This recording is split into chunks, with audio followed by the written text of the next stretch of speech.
Thank you, everybody, so much for being here. I'm going to kick it off. We have a very robust conversation today. We've got a lot to cover, a lot of great tips to share and advice. So I'm going to just jump on in.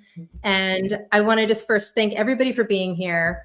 We're super excited that you could join our conversation about beating the summer marketing slump this year and making sure that you're getting through to your most important customers and prospects. So my name is Carolyn Johnson. I am the VP of Sales at My Outreach, and I am joined today by my teammate, Nicole Gillen. Hey everyone, I'm Nicole, Senior Account Director at My Outreach. We're so happy to see all of you today.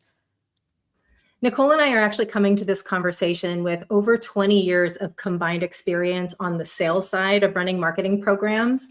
So we really understand the ins and outs of how marketing campaigns directly impact a business and how they can be designed to generate the highest ROI possible. We specialize in helping B2B marketers come up with effective, strategic, and creative marketing programs that generate long-term, high-quality results across all stages of the sales funnel.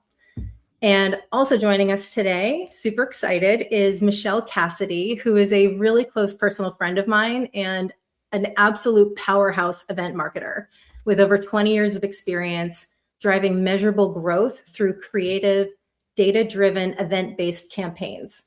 Michelle spent over a decade working at Yelp on shoestring budgets to create events designed to keep community members engaged and to strengthen relationships.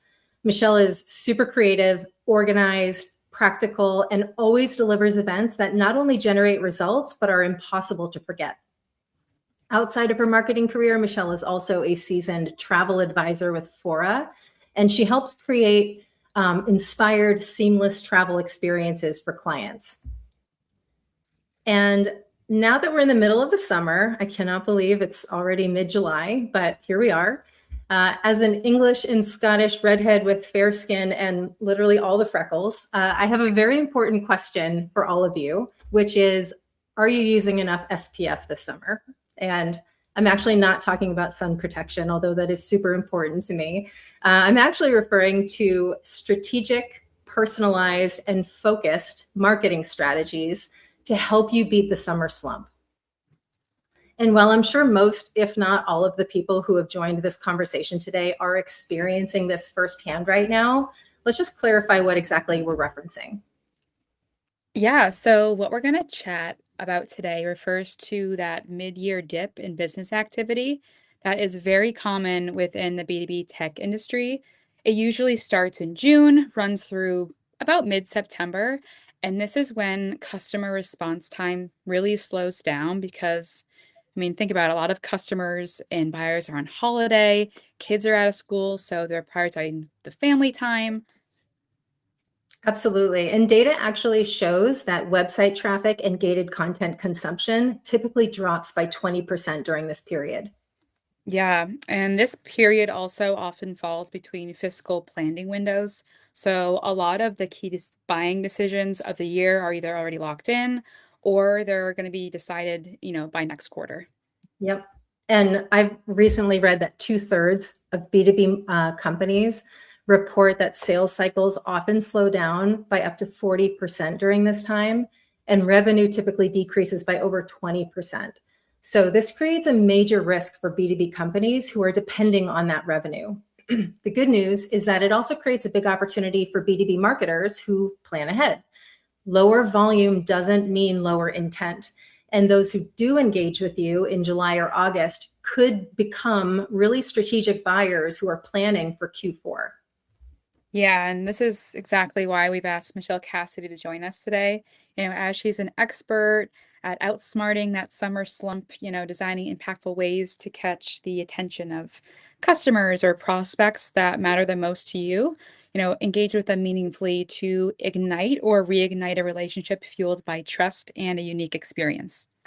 Yeah, I'm so curious to hear your take on this, Michelle. So even though we know it's coming every year, why do you think the summer slump causes so many problems for marketers? Yeah, first, thanks so much for having me today. I'm super excited to be here. So I think a big part of the challenge ties back to alignment between marketing, sales, and leadership. During the first half of the year, a lot of marketers are asked to drive pipeline that turns into revenue. So we cast a wide net, focus on big trade shows and industry events, and create high to mid funnel programs that allow leads to pour in. Keeping sales active, bringing an influx of pipeline that starts turning into close one revenue that can be attributed back to campaigns. Then summer begins and we hit a wall in communication with those leads. Activity slows down and sales starts to panic. Yep. And even though we know this happens every year, a lot of sellers and sales managers don't factor this dip into their mid-year forecasts, which psychologically can make a sales team look and feel like they're failing. But the reality is it's a seasonal annual event. And the best way to minimize the negative impacts of it is to acknowledge it and build a strategic plan around it. Exactly. So acknowledging it is step one, and aligning with sales and leadership is crucial. So everyone understands that as communication patterns change, so do revenue expectations, marketing strategies, and KPIs.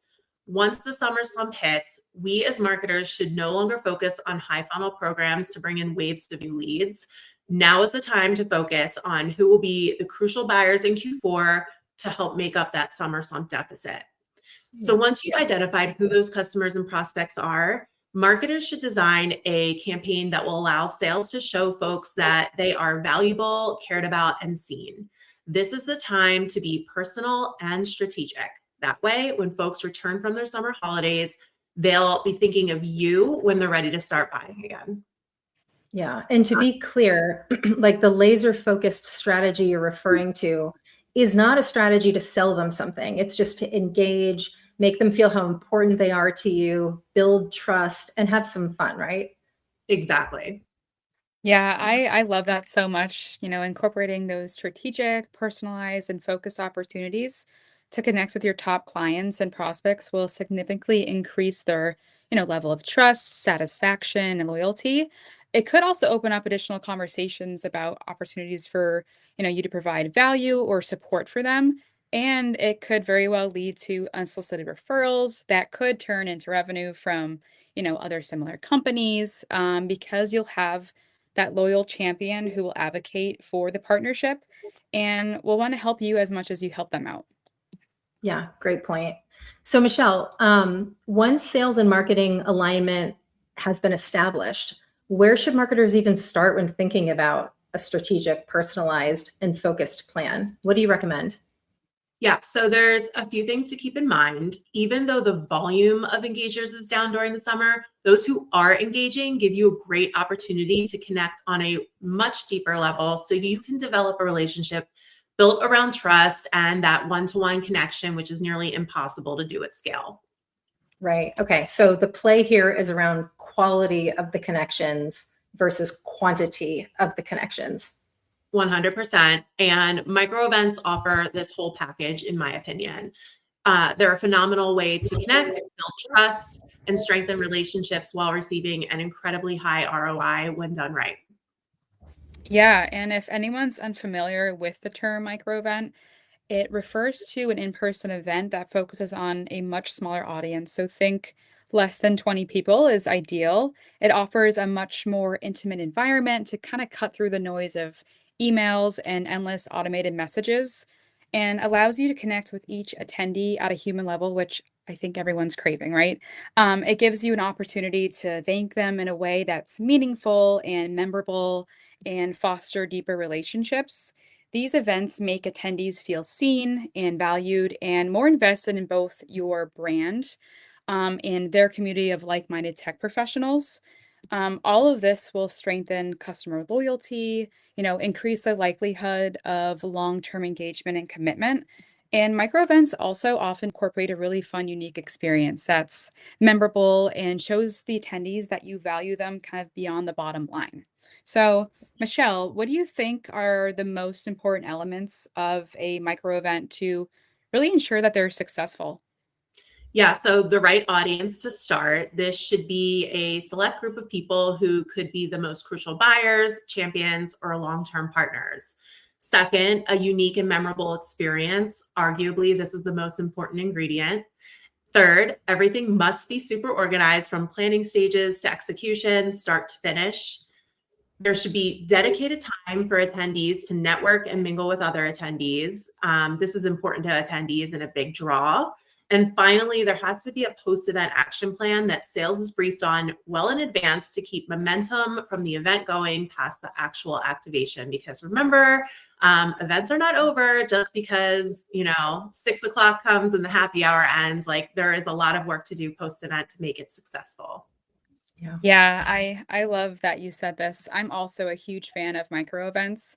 Carolyn and I have actually run several of these for some of our partners, and it's honestly like one of the most rewarding feelings to see a micro event that we organized create so many moments for our partners to connect with buyers and build those real relationships, to see them laughing and creating memories and truly watch these bonds form in real time is probably one of my most favorite parts of what we do at my outreach. I really agree. I love it so much. And so, Michelle, like, this isn't something that comes natural to a lot of people to really make sure. There's so much pressure on these types of events. A lot of people don't even know where to start. So what do you recommend when you're starting to plan something like this? Like, what are the steps that marketers should take? The very first thing is to define your goals before anything else. This is not an event focused on brand awareness or lead generation. This type of event is all about retaining your top customers, driving more activity within those accounts, strengthening loyalty, gaining trusted referrals, and moving sales opportunities forward. Once you know this, you can define what success will look like and create your KPIs. Yeah, and the KPIs could vary, guys. So it really depends on your business. KPIs could be something like the number of attendees who show up. It could be total revenue closed within X number of months after the event, or the number of upsell or cross-sell items that are sold within X number of months after the event. It could be more about attendee satisfaction, cost to revenue ratio, number of referrals received, sales pipeline created. So it's really going to depend on your company's priorities, how you're structured, what type of internal support you have, who you're inviting, whether it's existing customers or new prospects, what your sales cycle typically looks like. So there's several factors that could help you determine what KPIs make the most sense for you. Spot on. Next thing you want to do is identify your audience. Figure out the exact audience who needs to be there to help you reach your goals. Every person needs to be valuable and someone who will interact and contribute, and somebody who could convert significant pipeline and long-term loyalty. Yeah, exactly. And it's also important to remember that the goal is not about how many people attend. It's about the depth of connections and value of each relationship you're able to create. So quality is much more important than quantity. You also need to think about if you want the attendees to be current buyers, high potential prospects, or a combination of both, and where those attendees will come from. Are your sales reps going to be responsible for inviting their top customers and prospects, or should you work with a partner company like My Outreach to help deliver high value prospects?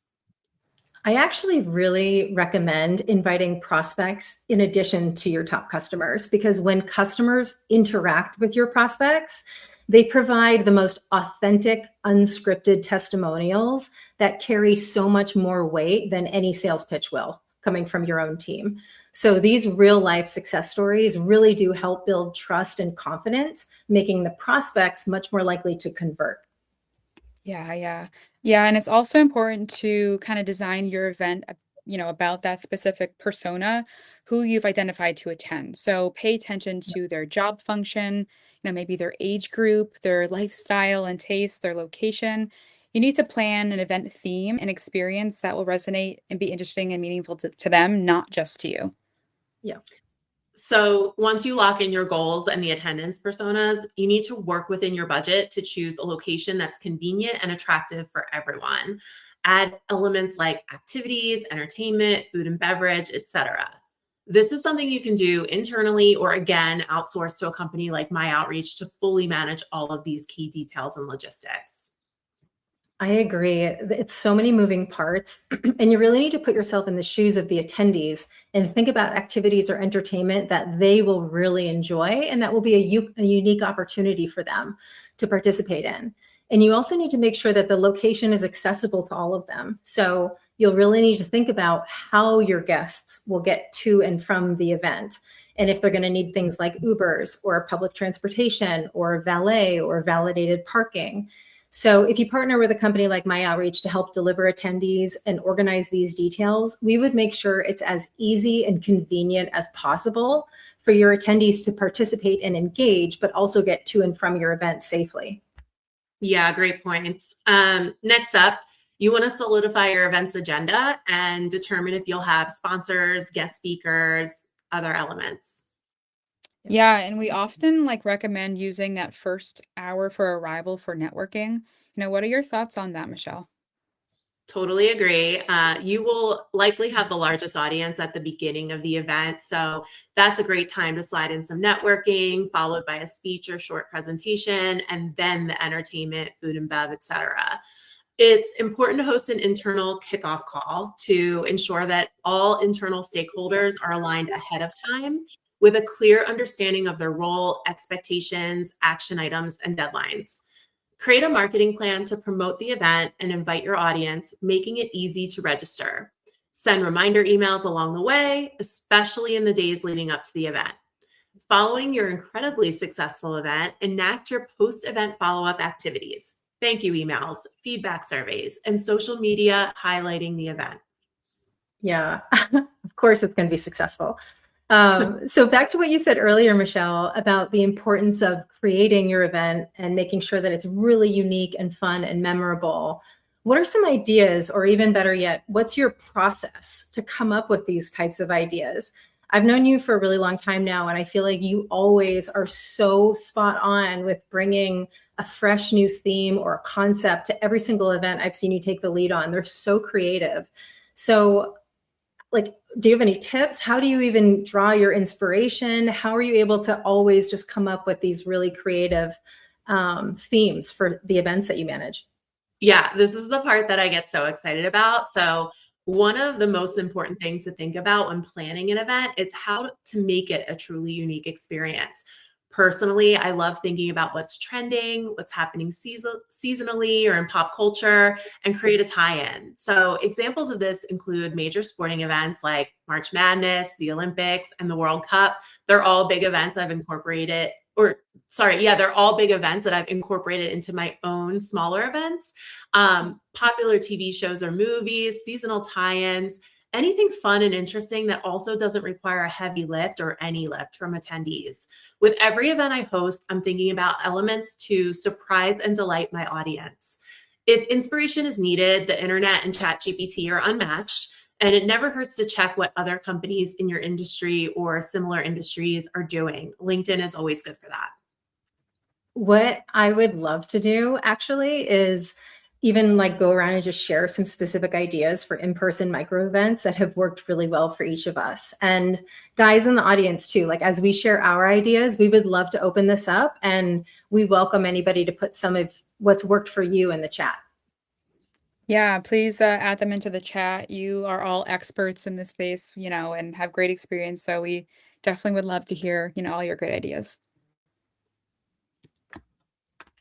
Who wants to kick us off? I know we've all got some. I will kick us off. I've got a million ideas. So first one, cooking class experiences can be incredibly cool, especially if the chef has been on TV or is a local celebrity. Thanks to shows like Top Chef and Chopped, plus awards like James Beard and Michelin, it's fairly easy to track down who's hot in any market.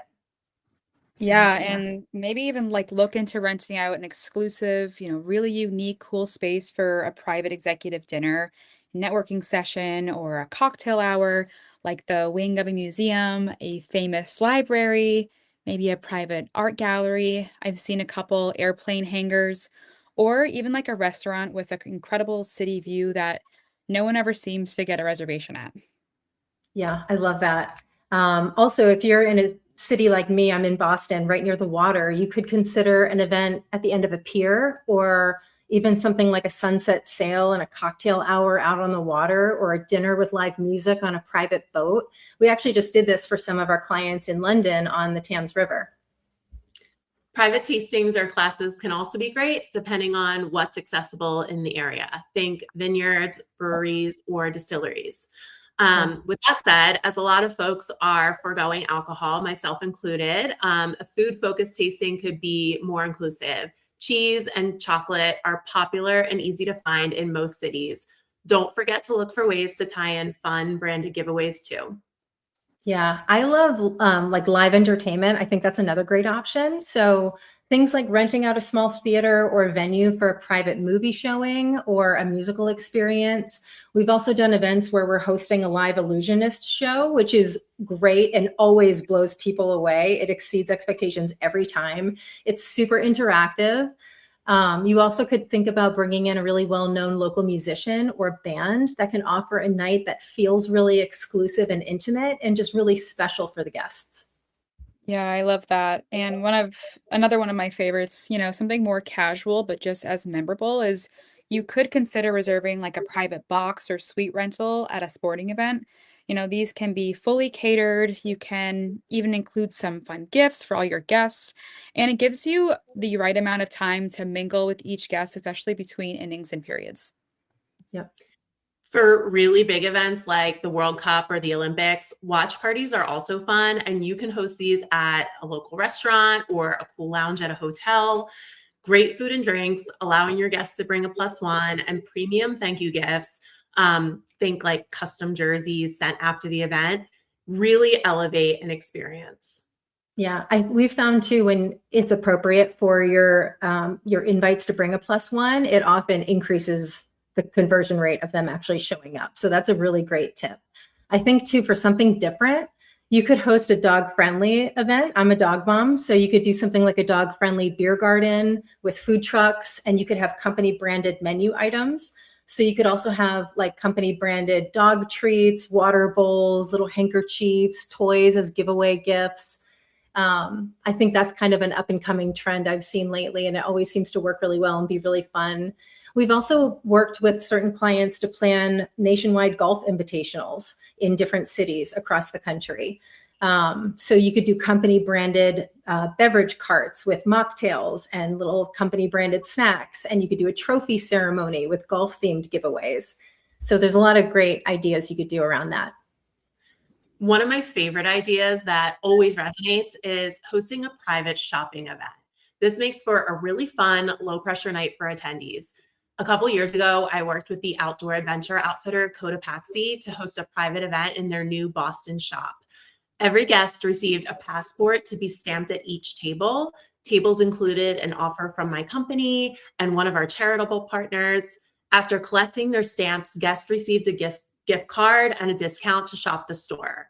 This gave us an opportunity to mingle and chat while providing an unexpected and fun and also low pressure experience. Options are really limited. You can work with sneaker brands and have guests design their own pairs. Jewelry companies have also been getting in on the game too. Yeah, I was actually at that event, and Michelle is downplaying how amazing it was. We had so many clients and prospects show up, and they just were so thrilled with the entire experience, raving about the uniqueness of it, how much fun it was.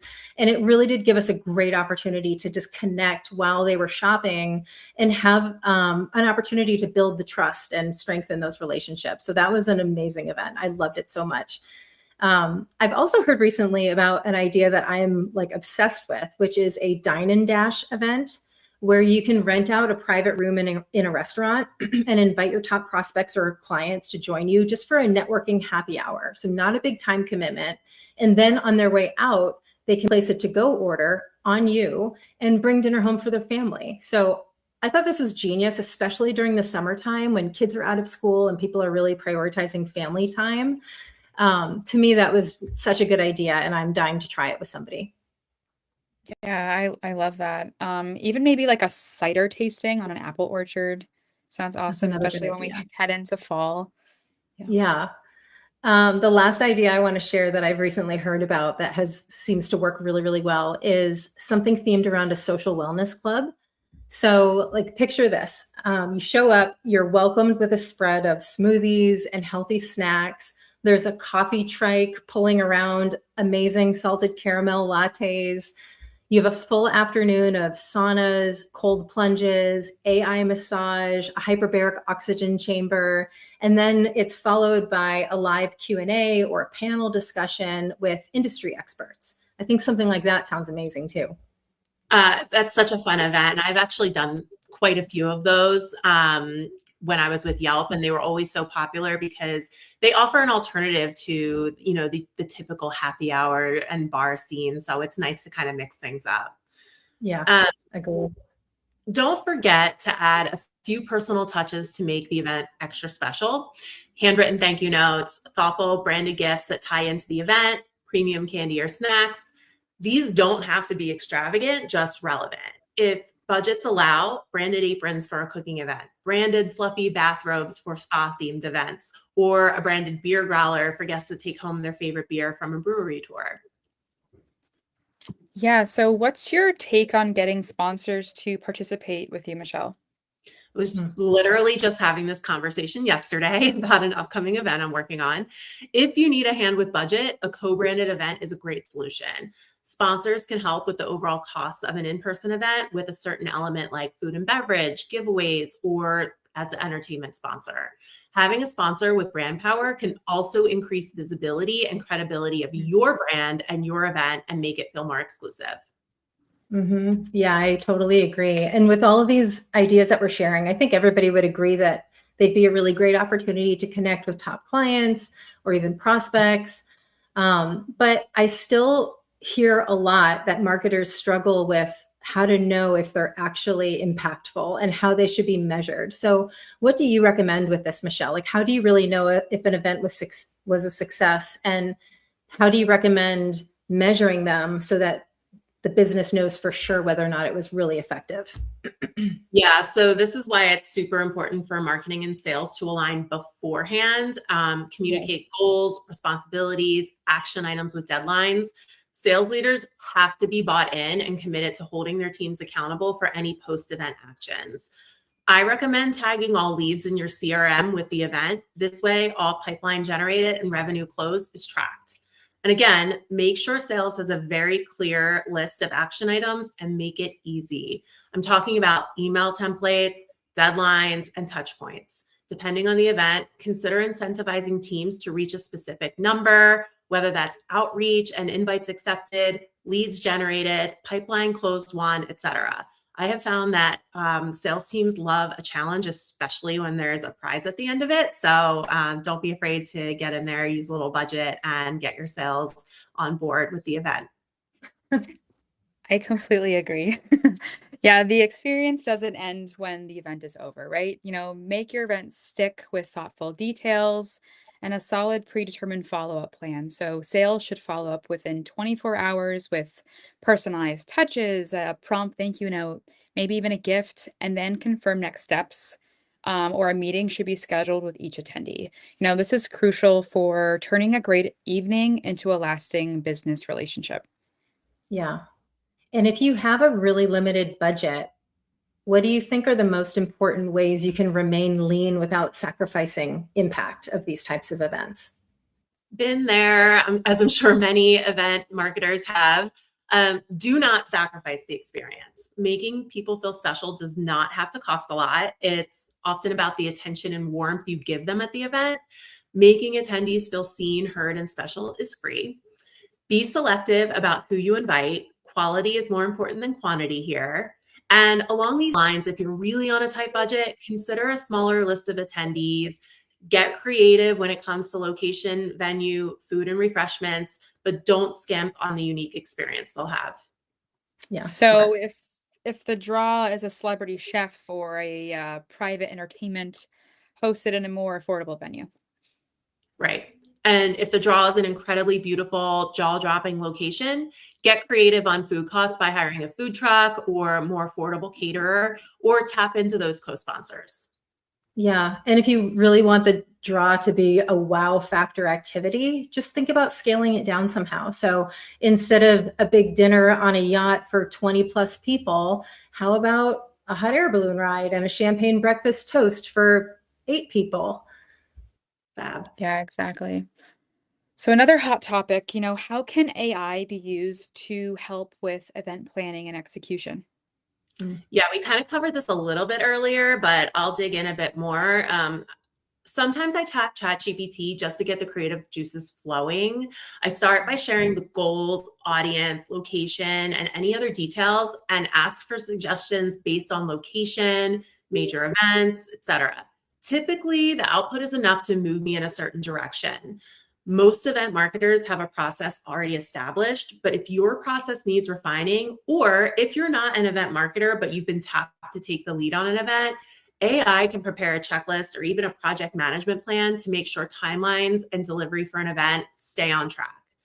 I love to use AI to help draft templates that can be used across various events. Templates for the invites, the event prep, agenda, signage, gift bags, speaker briefs, follow-up emails, feedback surveys. You can use AI to really help inspire any part of the event, especially if you're, like I said, a newbie, somebody's not typically used to planning events for your company. Smart. Thank you.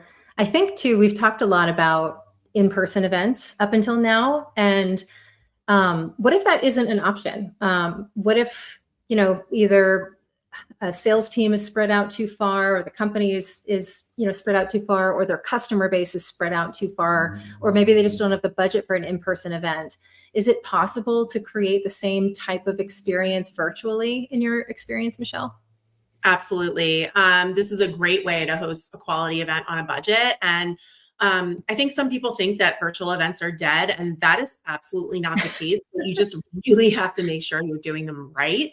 And virtual events are a great way to bring people together when the audience is geographically diverse. So, like the in-person events we already discussed, I recommend a brief intro followed by 15 or 20 minutes tops of the key messaging, followed by an activity. I've worked with companies like Confetti to do fun tastings with kits that get mailed out to the participants, but you can do a lot with virtual events, including inviting a guest speaker, having a meditation class, or another learning opportunity. The sky's really the limit here, and this is where you can really get creative.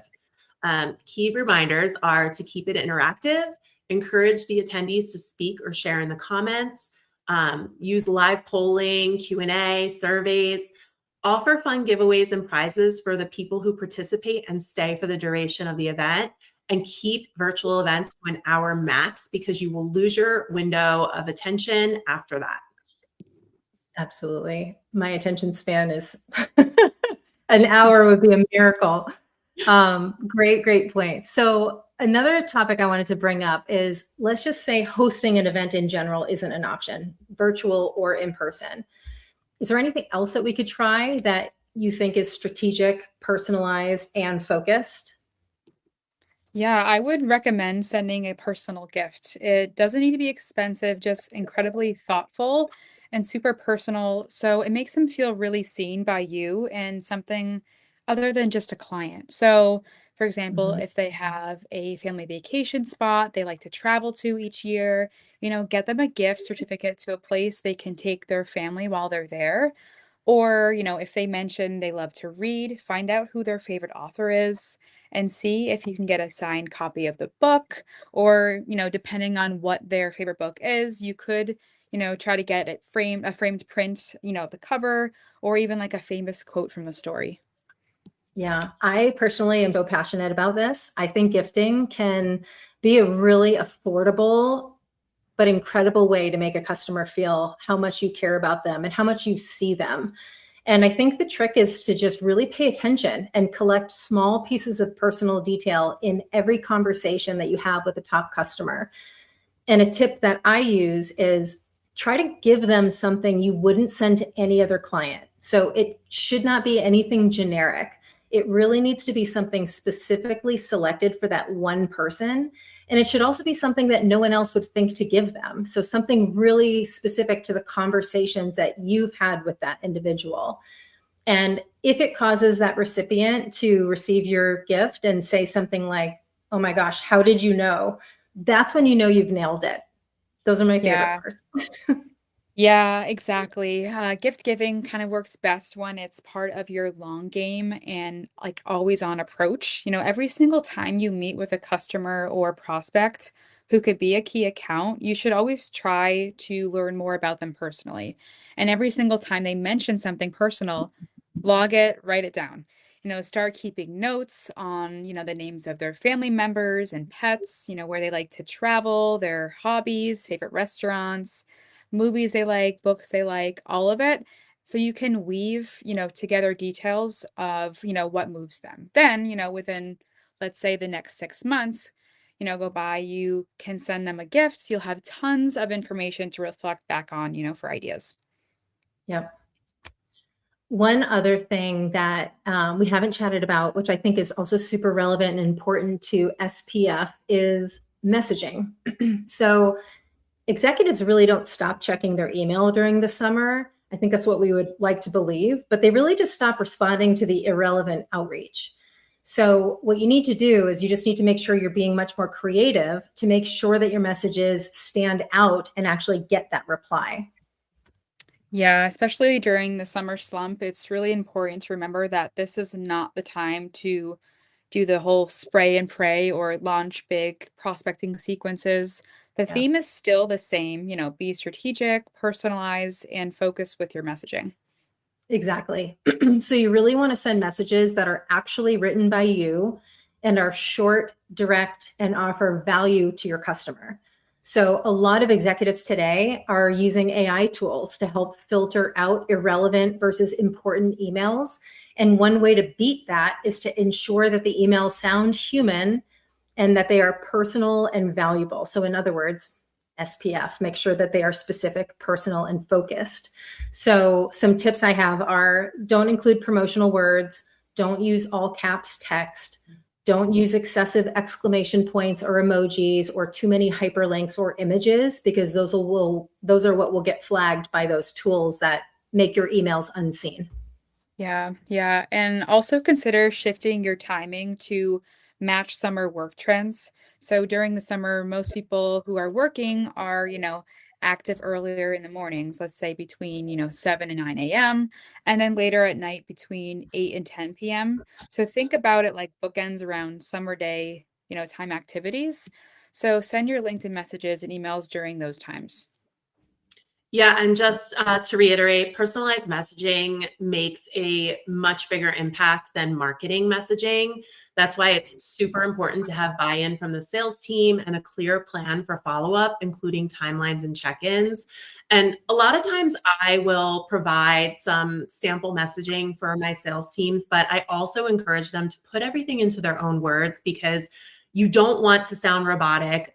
You don't want to have those long M dashes. That is a dead giveaway that you've used ChatGPT. And I know we're all using it these days, but there's a way to use AI without totally relying on it. AI is such a great tool, but we really need to remember to continue adding our own personal effects to make an impact.